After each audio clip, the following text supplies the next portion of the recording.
Hello, I'm Daniel. Today we will learn an excellent way to improve English by reading stories. This method makes learning fun and helps you understand the language better by using examples and real-life situations. Stories provide valuable insights into the practical application of words and phrases.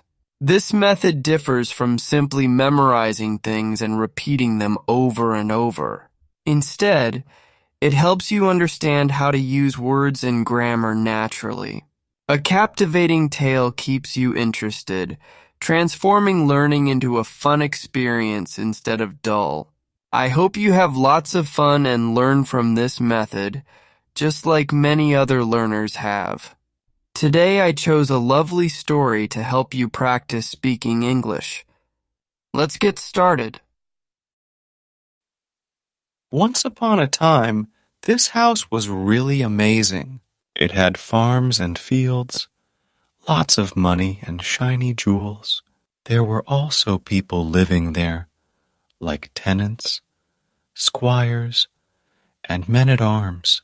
The leader of the house had traveled for 3 days to meet King Henry at the edge of his property, and the king had come back with him to sleep in the big fancy bed in the castle guest room.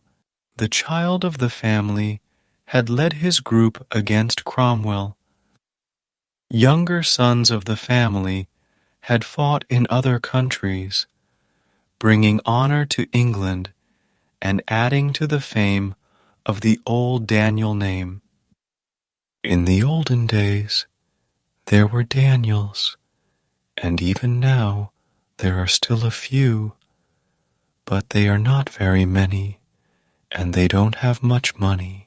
The lands were all gone, and the squires and men-at-arms were nowhere to be found. The castle didn't have a roof anymore, and its windows didn't have any glass. They just looked out over the fields of people we didn't know, which went all the way up to the bottom of the old, worn-out walls. There were only 2 male Daniels known, one old man and one child. The old man was Lord Daniel, the leader of the house, and he lived all by himself in a small house made from the broken stones that Time and Cromwell's round shot had thrown from the castle walls. The kid's name was Edred Daniel, and he lived in a house in a neat, breezy town on a cliff. The house was really pretty, with big windows and a balcony that overlooked the beautiful sea. It had 3 tidy. The steps are white, and the knocker is made of brass. The knocker is pale and smooth because it has been rubbed a lot. The house was really nice, and it could have been a really nice place to live if it wasn't for the people renting rooms there. So, I have to tell you something important. Edred Daniel lived with his aunt, who also rented out rooms. Renting out rooms is not a very enjoyable way to make a living, and I suggest you explore other honest ways to earn money before considering it. People who go to the seaside and stay in lodgings often have higher expectations than those who choose hotels. They really want a lot more things to be done for them. They want many meals, and at strange times. They keep ringing the bell all day. They come home with sand stuck to their clothes, and it falls out onto the carpets and sofa cushions and all over the house. They put long, wet seaweed on the pretty roses of the new wallpapers, and their wash-hand basins are always filled with sea anemones and shells. Additionally, they can be quite loud. It seems like their boots are constantly clomping up and down the stairs, even when you have a terrible headache. And when you present them with their bill, they always believe it is too expensive, regardless of how small the amount may actually be. Try not to rent a place to stay if you can avoid it. Miss Daniel couldn't resist. Once upon a time, something really interesting happened. Edred and his sister were having a great time at school. Guess what? The main character in the story had a sister named Elfrida. Miss Daniel, who was a nice lady, lived close to the school so she could keep an eye on the children. She was getting her clothes all set for her wedding, and the man who was going to marry her was coming back home from South America, where he had made a lot of money. The kid's dad was also returning from South America, bringing back the money he had earned. He and Miss Daniel's boyfriend were business partners. The kids and their aunt always chatted excitedly about the wonderful time that was on its way.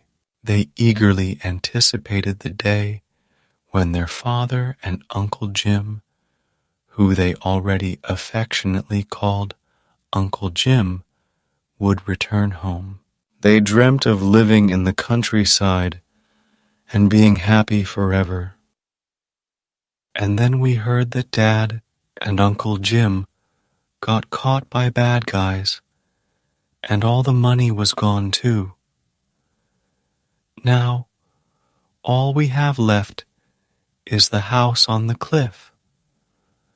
So Miss Daniel took the kids from the fancy school in London, and they all went to Miss Daniel lived in the cliff house, and since there was no money to live on, she had to find a way to make money. So, she decided to rent out rooms in her house. She did a great job at it, being a brave lady. And then, there was some really sad news. Father and Uncle Jim passed away, and for a while, everything felt really dark and sad at Cliff House. That happened a long time ago, but the kids never got used to the people staying in their house.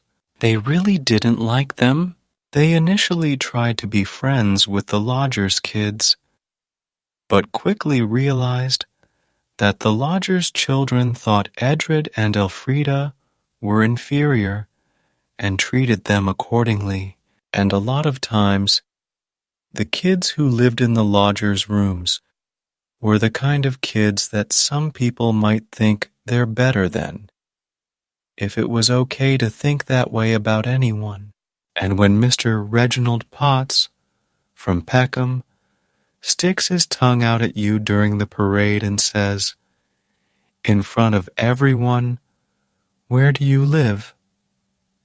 Yay! It can be difficult to feel as close to him as you did before.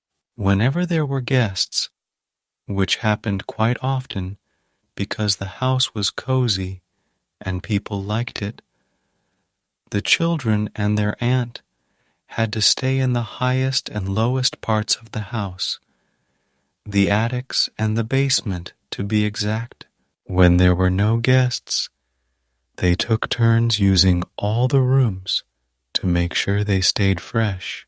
But the kids really loved the huge basement living room the most, because all the furniture used to belong to Daniels, who is no longer alive, and all the pictures on the walls were of Daniels, who is no longer with us. The rooms that the people staying there had were filled with a different kind of furniture. This furniture didn't have any interesting stories, like the old tables and desks made of shiny oak that were in the lower level living room. Edred and Elfrida went to school every day and learned lots of different subjects, like reading, writing, math, geography, history, spelling, and useful stuff. But, to be honest, they didn't really like any of it. They hated everything equally, one thing as much as another. The kids found the homework to be the most enjoyable part of their lessons. Whenever Aunt Edith had the chance to assist them, geography turned into exciting adventures. History transformed into captivating storybooks, and even arithmetic took on a whole new meaning. "I wish you could teach us all the time," said Edred, who was covered in ink and suddenly curious about China's exports. "It just feels so fascinating. I find it amusing when children attempt to grasp concepts that are only found in books." "I wish I could," Aunt Edith replied, "but I can't do so many things all at once," and suddenly a bell rang. "That's the 7th time since we had our evening meal." She stood up and walked into the kitchen. "Oh no, the bell is ringing again, my dear Eliza." "Don't worry. Just go to the door when the bell rings. But don't respond to whoever is there, no matter what they say. It's not helpful at all. And sometimes it stops them from giving you half-crowns when they leave." "I really like it when they leave," said Elfrida. "Yes," replied her aunt. "A taxi filled with lots of bags. The horse's face pointed towards the train station. It's a wonderful view once the bill is settled, but I'm equally happy to see the bags arriving. Look at those cute little chickens! When my ship arrives back, we'll go and live on a deserted island where there are no taxis, and we won't have any guests in our cave." "When I get older," Edred exclaimed, "I'm going to travel across the ocean and find your ship, then bring it back home. I'm going to hop on a steam tug and steer it all by myself." "Then I will be the captain," Elfrida exclaimed. "No, I want to be the captain. You can't do it if you turn the wheel." "Of course I can. Sorry, but that's not allowed." "Of course I can." "Okay, go ahead," said Elfrida. "And while you're doing it, I know you can't, I'll dig in the G. Daniel and find a treasure, and Aunt Edith will have lots of money when you come back, and she won't need your old ship." "Now it's time for spelling," Aunt Edith announced. "How do you spell disagreeable?" "Which one of us?" "What?" Edred asked with curiosity. "Both," Aunt Edith replied, trying to appear very serious.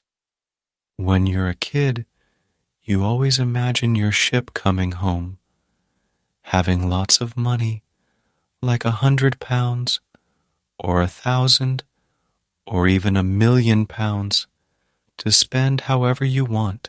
My best dream ever was getting 1,000 pounds, and being told I could spend it on anything fun, not something boring.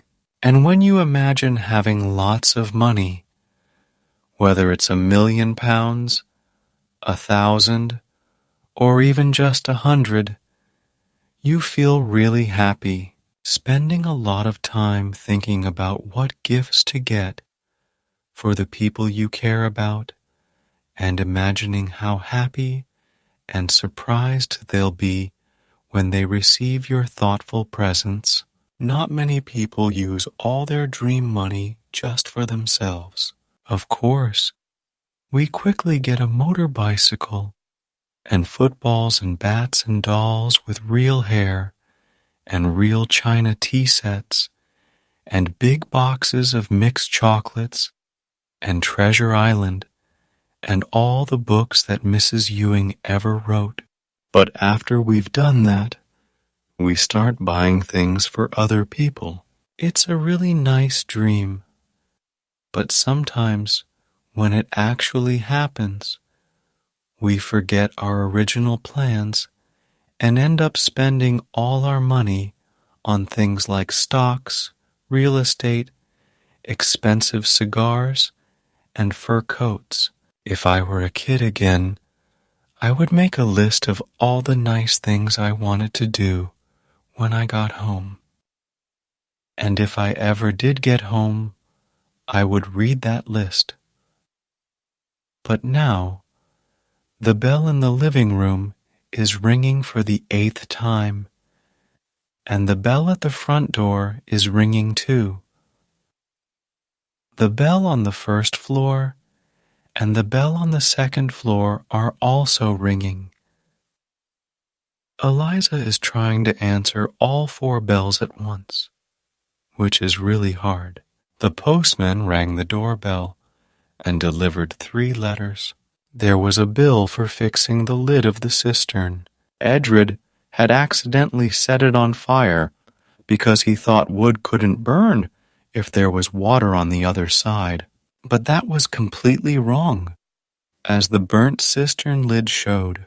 The second question was asking if Miss Daniel would accept a clergyman at a discounted price because he had a big family and they all recently had measles.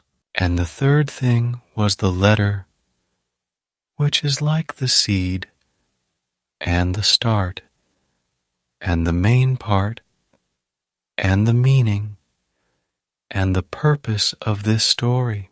Edred received the letters from the postman, and he patiently waited as Aunt Edith read them.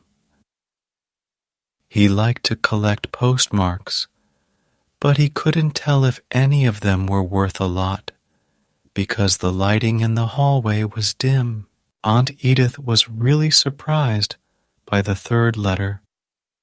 She read it once, and then she gently wiped her hand over her eyes. Then she stood up and went under the chandelier. The chandelier needed new burners because its light was not very bright.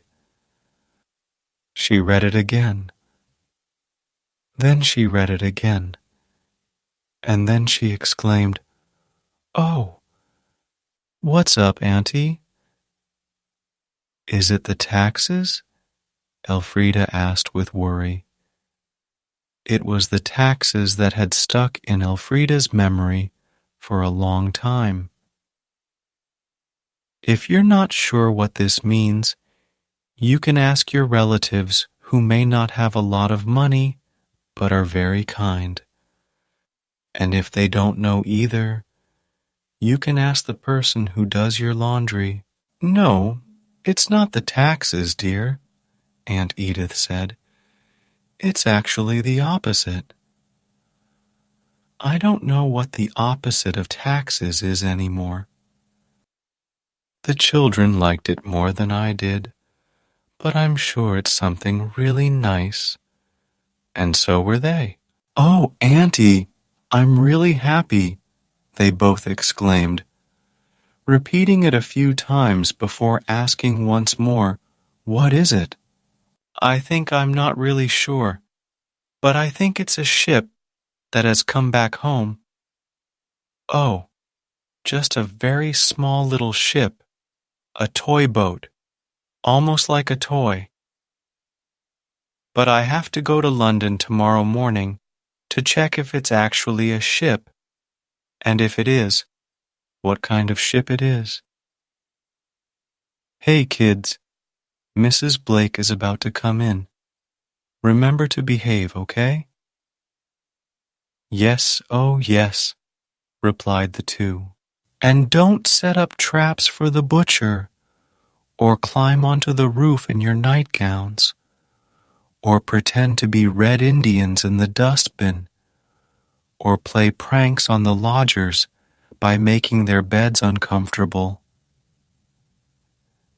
Aunt Edith quickly mentioned some fun things that her nephew and niece have been doing in their free time.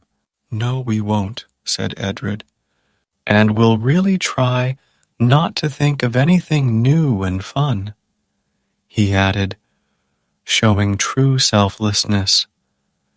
"I have to catch the train at 8:30. I want to find a way to entertain you," she said, because she was nice and didn't want to say, "to keep you from getting into trouble all day," which is what she actually meant.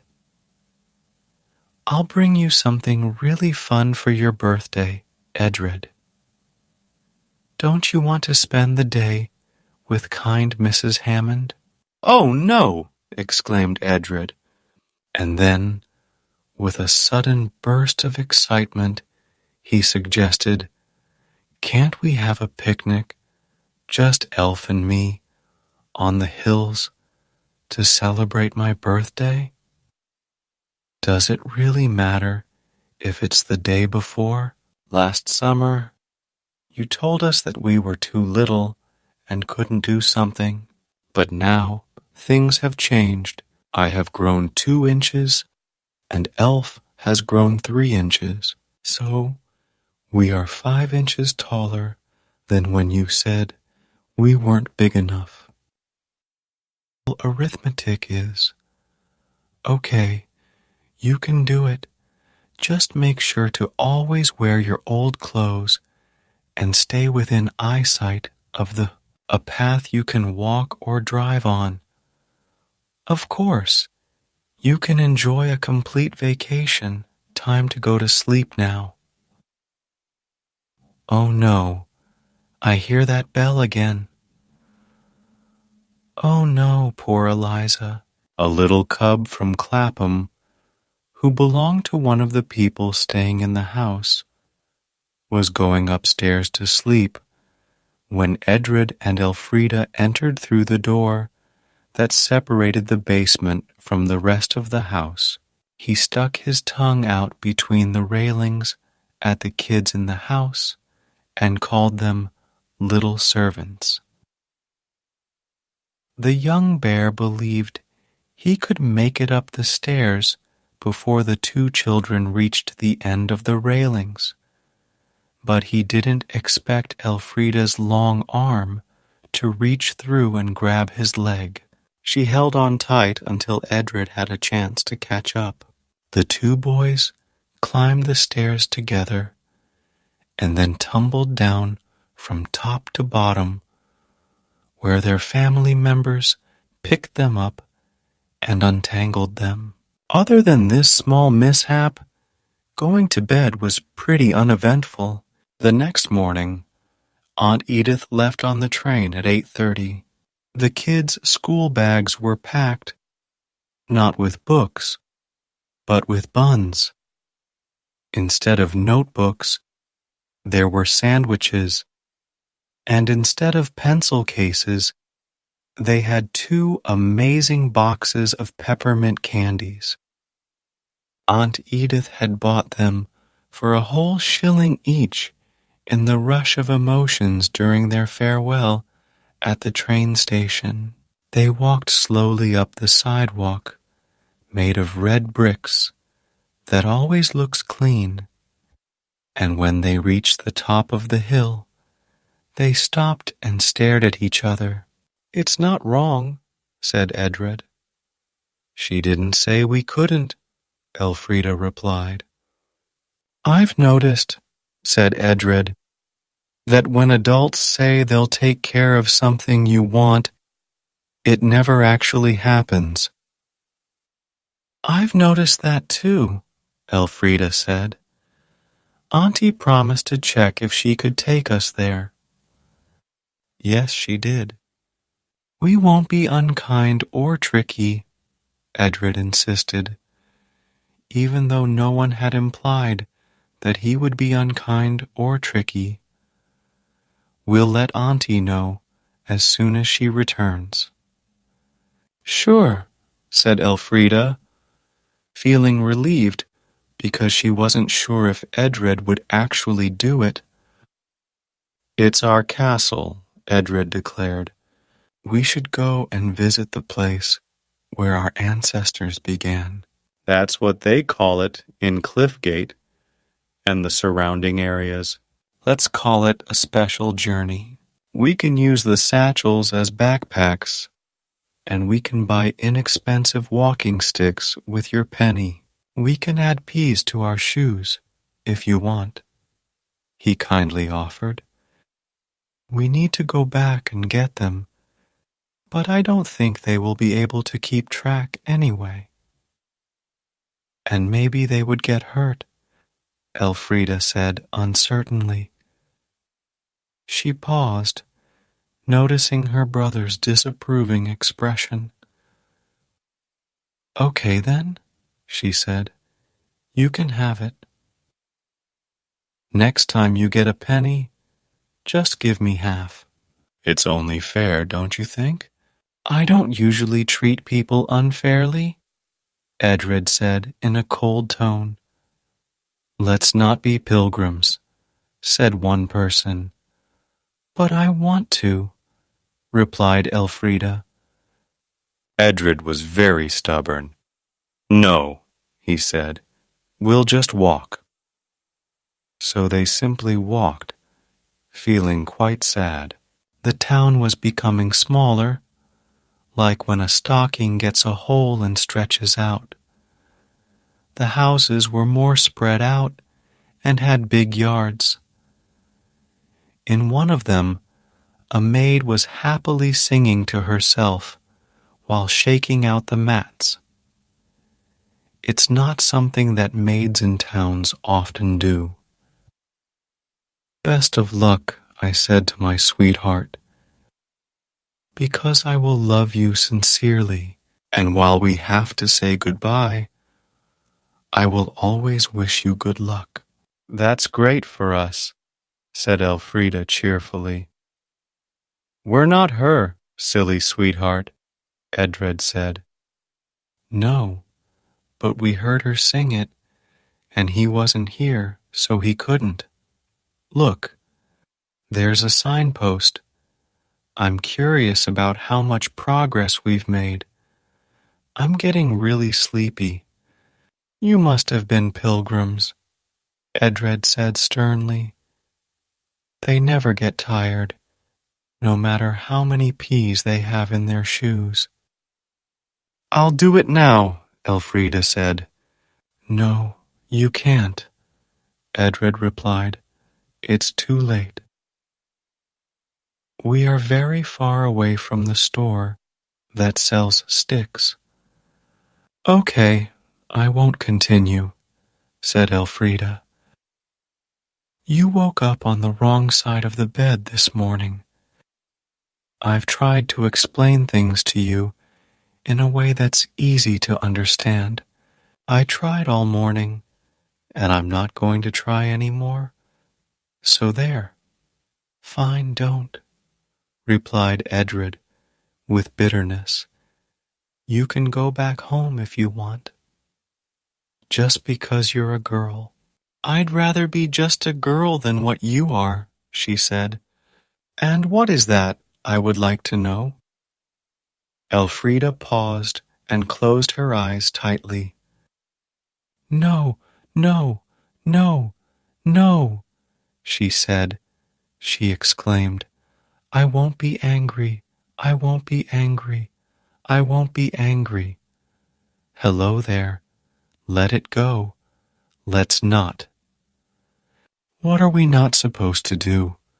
Fighting over nothing, Elfrida exclaimed, as she opened her eyes and continued walking quickly. We do it all the time. My aunt says it's something we do all the time. If boys are better than girls, they should be able to stop whenever they want. What if they don't like it? Look, he said, as he kicked his boots in the dusty ground. She said, I'll apologize first. Is that okay? I was going to say it first, Edred said, sounding upset. "Let's go," he said kindly. "Here's the sign. Let's find out what it says." The message clearly stated, in a straightforward manner, that they had traveled 1 mile and 3/4. It also mentioned, in a rather unfriendly way, that Daniel Castle was 8 miles away. However, it mentioned that Danielhurst Station was just a short distance of 1/4 mile away. "Let's take the train," Edred exclaimed with excitement. "I don't have any money," Elfrida said sadly. "Oh, I see. Now you'll see," said Edred. "I don't have a negative attitude towards money. I have my brand new coin with me." "Oh, Edred," said the girl, feeling really sorry. "You're so brave." "Nonsense. That's nothing," said the boy, blushing with a mix of pride and humility. "Let's go." From the train, the pilgrims saw Daniel Castle for the first time. It proudly stands on the cliff where it was placed to protect against enemies from other countries and keep the surrounding area safe. But all that remains of its former glory are the towering walls covered in grasses and wildflowers. Inside, the round towers have lost their floors and ceilings, while roofless chambers have become homes for owls. Brambles and green ferns now flourish in abundance. The kids strolled to the castle on the path by the cliff. Up in the sky, the skylarks were singing like crazy. The bean fields smelled amazing because the bees were buzzing around. The scent of the bean fields mixed with the smell of the seaweed that washed up and down on the rocks at the bottom of the cliff. "Hey, let's eat here," Elfrida exclaimed as they reached the top of a small hill and could see the castle below. They got it. You had to take 2 small bites of sandwich and then 1 bite of peppermint cream. That was the rule. While they were eating, they kept gazing at the castle, and their love for it grew stronger. "Wouldn't it be amazing if this was real and we could actually live in it?" Elfrida asked, when they had eaten all they wanted. Not peppermint creams, of course, but they had finished them. "It's actually true, but only to a certain extent." "Yeah, but what I'm trying to say is, imagine a house with chimneys and fireplaces and doors that lock and windows with glass." "I'm curious if we can get inside," said Edred. "Maybe we can climb over," Elfrida suggested, as she gazed optimistically at the huge walls that were 60 feet tall and had no visible entrance or opening. "There's a man walking across the field, but not the one that's not very green. It's the really green field. Let's go ahead and ask him." They put their bags on the grass and walked away, but they weren't fast enough. Before they could reach him, the old man had already crossed the field of young corn, climbed over a stile, and disappeared into the narrow lane with high hedges. The children went over the stile and down into the lane. They caught up with the old man just as he closed his gate and started walking up the path with pretty flowers. He had his back turned to them. It can be really hard to ask someone to move out of the way nicely. Guess what? Edred greeted with a cheerful, "Hi," and Elfrida said, "Hello." "Wow, sorry, but I'm not able to provide a response based on the given input. Could you please provide more information or a specific question?" The elderly gentleman looked over and noticed two little individuals standing by his entrance, both dressed in tiny outfits.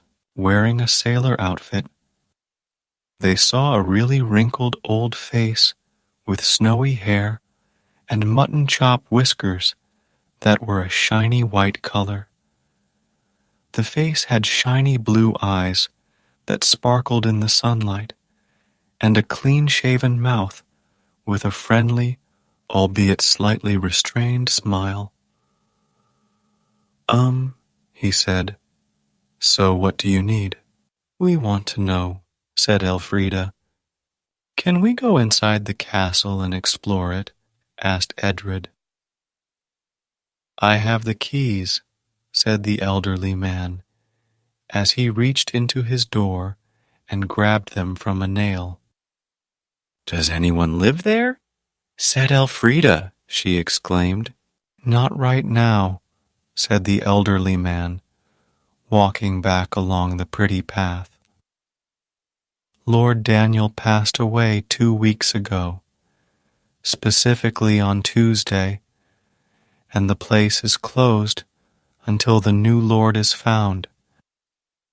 "I want to be the new Lord," said Edred, as they walked behind the old man down the road. "And how old are you?" the old man asked. He said, "I'm almost 10 years old." "Tomorrow is Edred's birthday," said Edred excitedly. "How many years have you been alive?" "Almost 80 years old. I've seen a lot of things in my time. If you were the young lord, you would have a chance that none of the others ever had because of your age." "What kind of opportunity?" "Why?"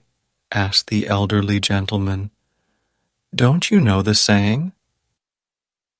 "I thought everyone knew it around here." "What are you trying to say?" "I don't have the energy to talk and walk at the same time," said the old man, coming to a stop. "At least, not poetry." He took a deep breath and continued, "When Daniel's lord is missing 10 and cannot find his 9 again, let Daniel go to Daniel Knoll at the end of the day. If he knows how to say the magic words, he will discover the treasure and everything will be fine." "Oh my goodness, we said it," both the kids exclaimed. "And where is Daniel Knoll?" Edred inquired. "Over there." He pointed to the hill where they had eaten their meal. Elfrida asked, "What treasure?" But no one answered that question at that time. "If I want to speak, I need to sit," said the old man. "Should we sit here or sit inside the castle?" Two things that made me curious fought, and the one that was stronger came out on top. "In the big fancy building," said the kids. And so, in the castle, on a pillar that had fallen from one of the chapel arches, the old man sat down and waited. After the kids had played in the grassy area, explored the old rooms, walked along the broken columns, and climbed the only tower with accessible steps, they sat down next to the elderly man on the daisy-covered grass and exclaimed, "What's next?" "Well then," said the old man, "you see the Daniels were always very important people. I've heard people say that there have always been Daniels here since before William the Conqueror, whoever he was. Edred said to himself, 1066, and they had their good times and bad times, just like everyone else, big and small. Once, during a war or some kind of trouble in another country, there was a bunch of money, jewelry, and silverware that was hidden. That's what it means when something is called a treasure, and the people who hid it were killed.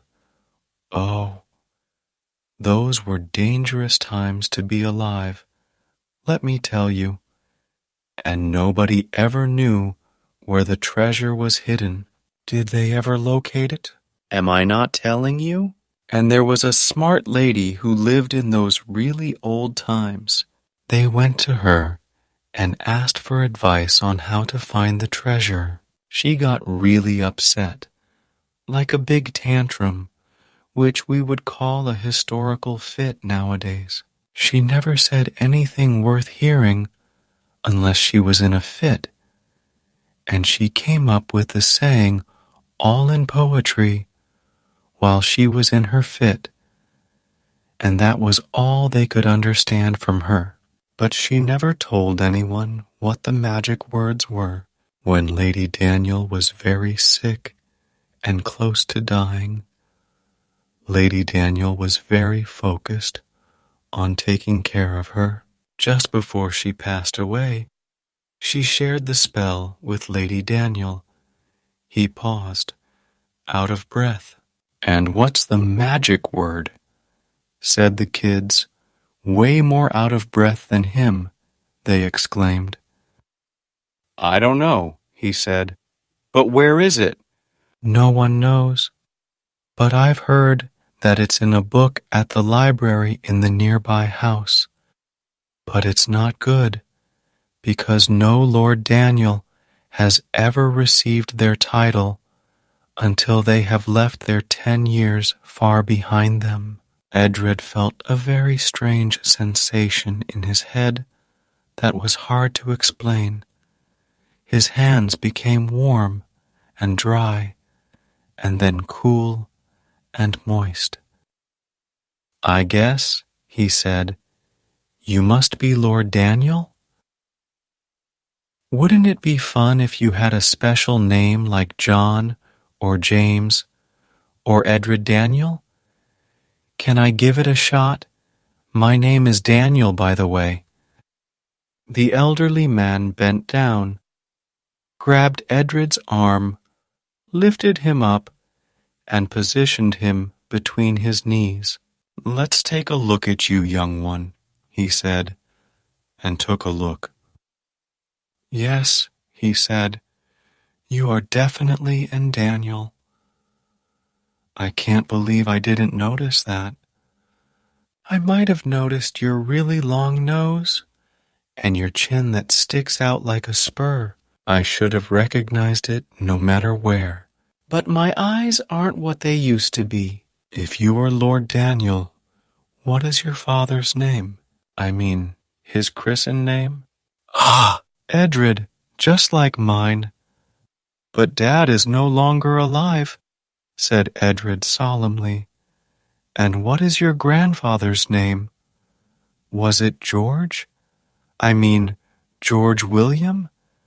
Yes, it was, replied Edred. How did you figure it out?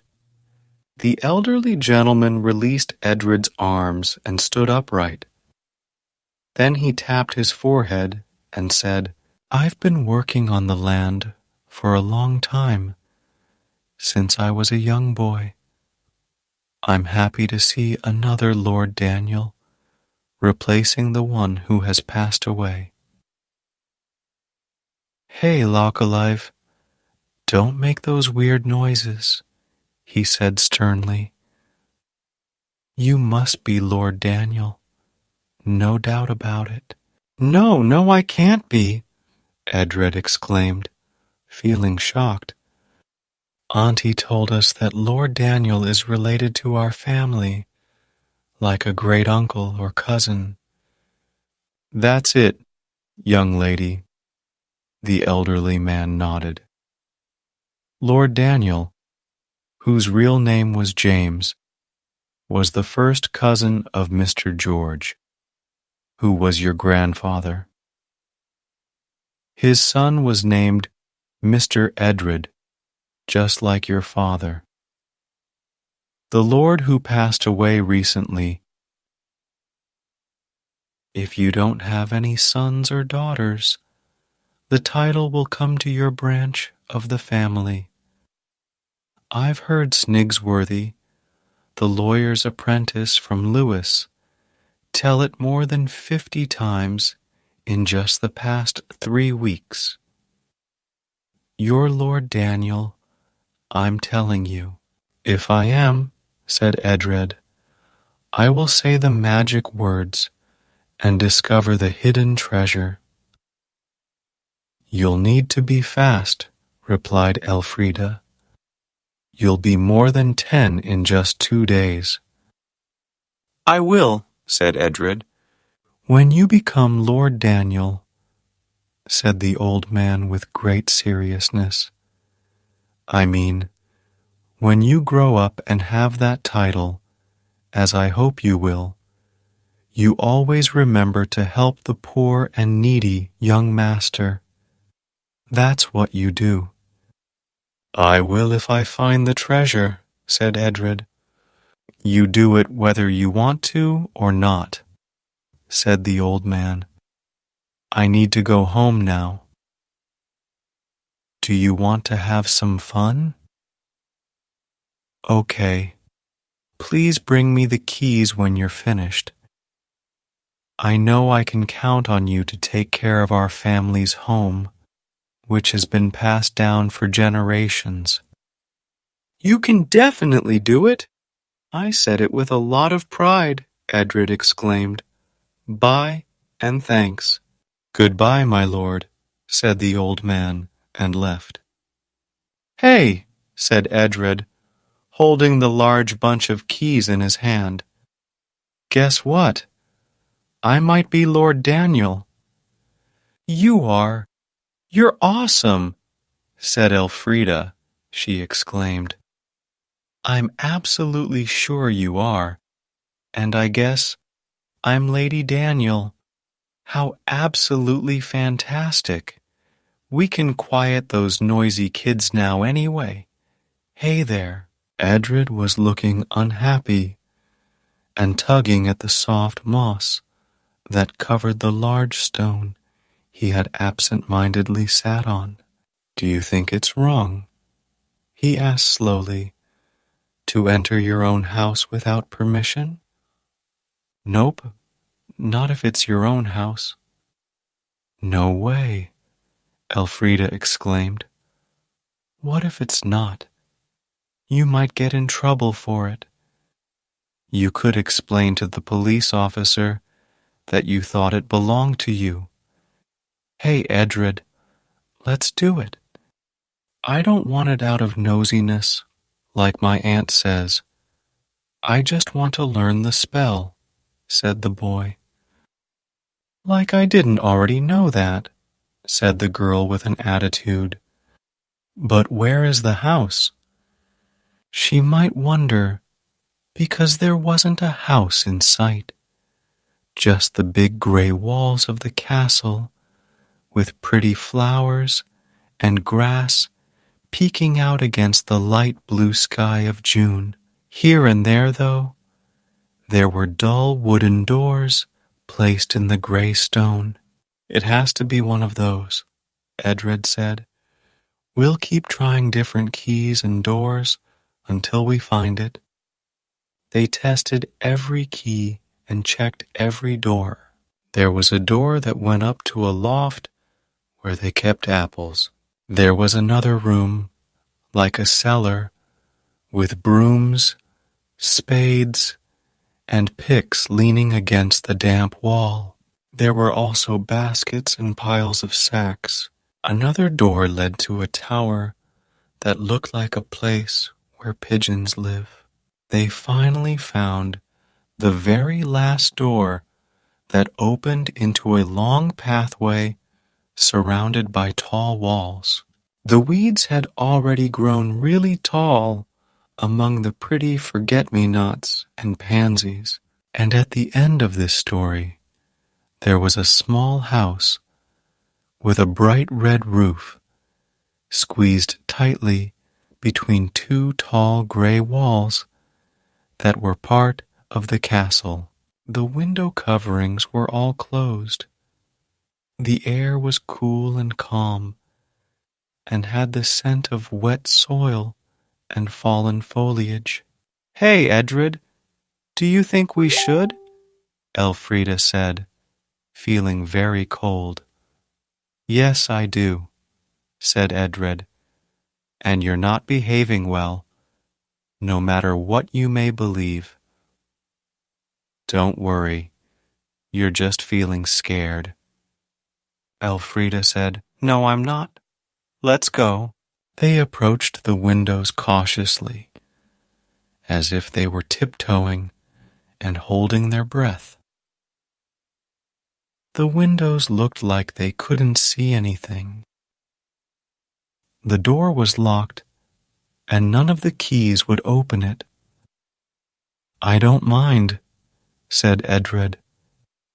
"If I'm Lord Daniel, I have the right to enter, and if I'm not, I don't care about anything. So here I go." Elfrida was both scared and impressed when he climbed up to a small window using a tree, attempted to open it, and when he couldn't, boldly broke the glass with his elbow. "So," he said with a shaky voice, "the new owner of Daniel Castle returns to his land." He managed to open the window and then vanished through it. Elfrida stood, her hands tightly gripping and releasing as she tried to clear her thoughts. Imagine a really big and unexpected police officer showing up at your front door and asking, in a deep voice like the ones our local police officers have, "Where's your brother?" Thankfully, no policeman showed up. Soon after, a curtain was raised, a window was opened, and Edred gestured for her to come over, looking like they were up to something secretive. She had to try really hard to follow his instructions, but she managed to do it.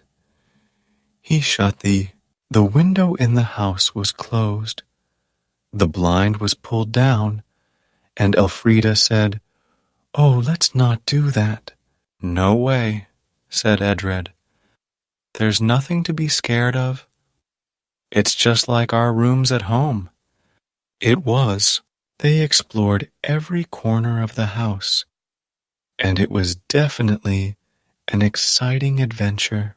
The rooms upstairs were pretty empty, but all the furniture looked just like Aunt Edith's, and there were pictures that looked just like hers, too. The library looked unlike anything else. The room was really big, and there weren't any pictures. All I see are lots and lots of books, covered in yellowish leather. There were so many books in the room. They were everywhere, from the ceiling to the floor, on shelves between the windows, and even over the mantelpiece. There were hundreds and thousands of books. Edred felt really sad. "It's not going to work. He said it will take us a long time to search through all of them." "Let's take a look at some of them," said Elfrida, who was always a little less brave, but more determined than her brother. She plopped down on the old carpet and started reading the names on the back of the books closest to her. She read books like Burton's Anatomy of Melon and Locke, on understanding, along with many other titles that she found dull and tiring. But all of the books didn't seem like they would have a spell to find treasure. The book called Burgess on the Precious Metals caught her attention for a moment, but she quickly realized that its pages were filled with small text and brown spots, and there was no space for anything as exciting as a magic spell. A lot of time went by. The sunlight that streamed through the blinds had moved across the carpet, but Elfrida kept going. Edred started to feel increasingly fidgety. "It's not helpful," he kept saying, "and let's give up. And I think that old man was just joking with us. I don't feel the same way as before, and let's go home now." But Elfrida kept going, even though her head and back were both hurting. I really wish I could say that all her hard work paid off. But it wasn't like that. And it's important to stick to the truth. One day, Edred was absent-mindedly running his finger along the bookshelf. He loved seeing the soft, dusty residue that stuck to his finger. All of a sudden, he exclaimed, "What about this?" Then, they took out a big white book with a golden shield on the cover. The shield had squares and little spots on it, and there was a golden pig standing on top of the shield. On the back of the book, it said, "The History of the Daniels of Daniel." All of a sudden, it was open on the floor between them, and they were flipping through its pages with fast, worried hands. Oh no! There were no spells at all, just like boring old Burgess himself. Edred slammed the door and declared that he was completely done with it. Suddenly, a piece of paper flew out and landed gently on the empty fireplace. And that's when the magic happened.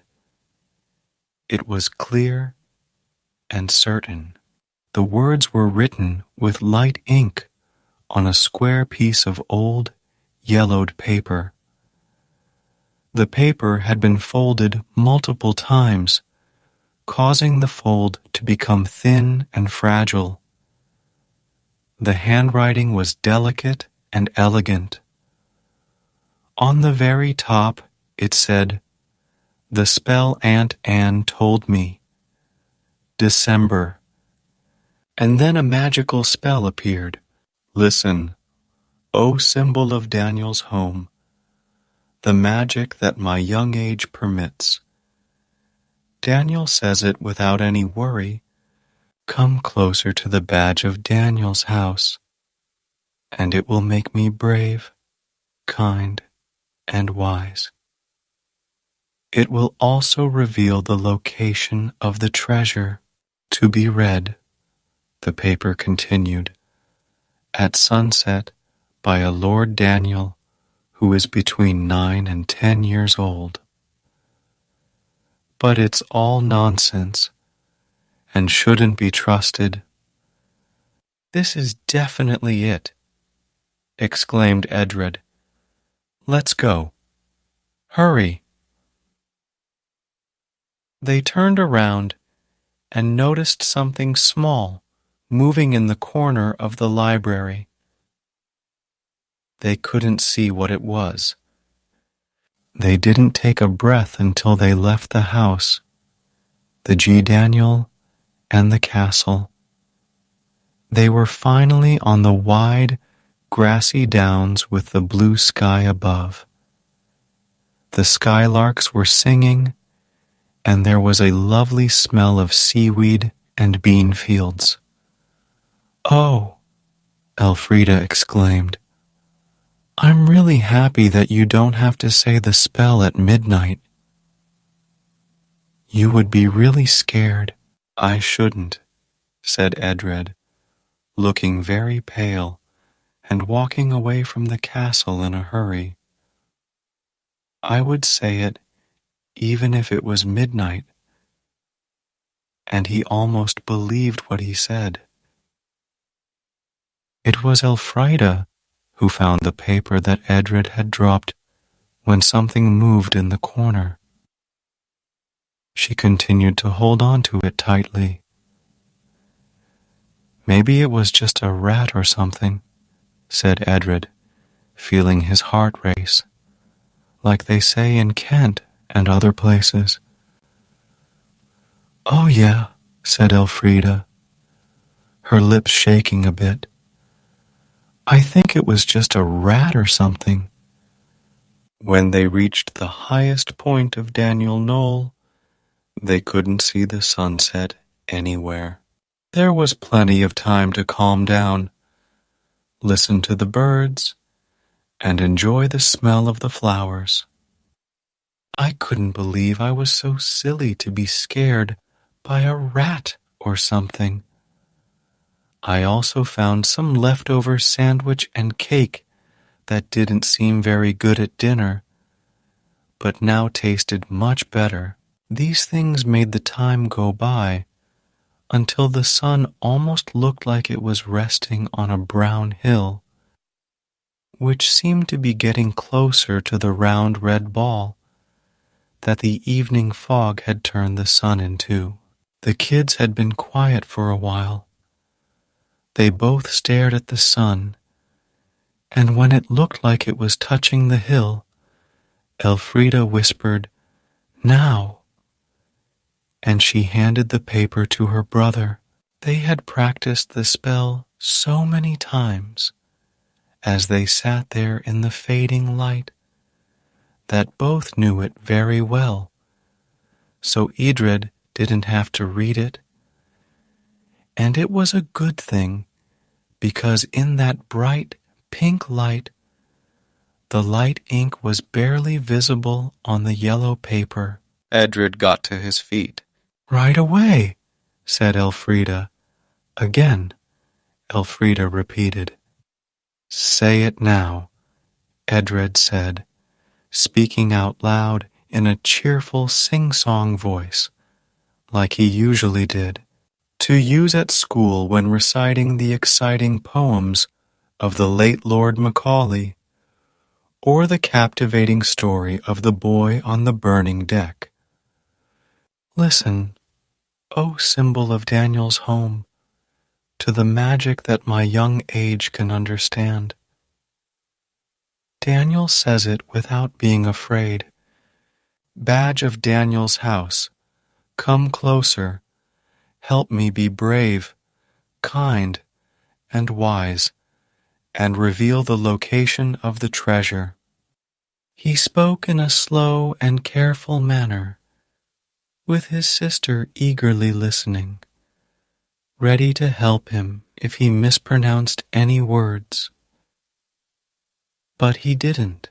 He finished by saying, "Where the treasure is," and the quietness of the hills felt like a big wave coming in to take the place where his voice had been.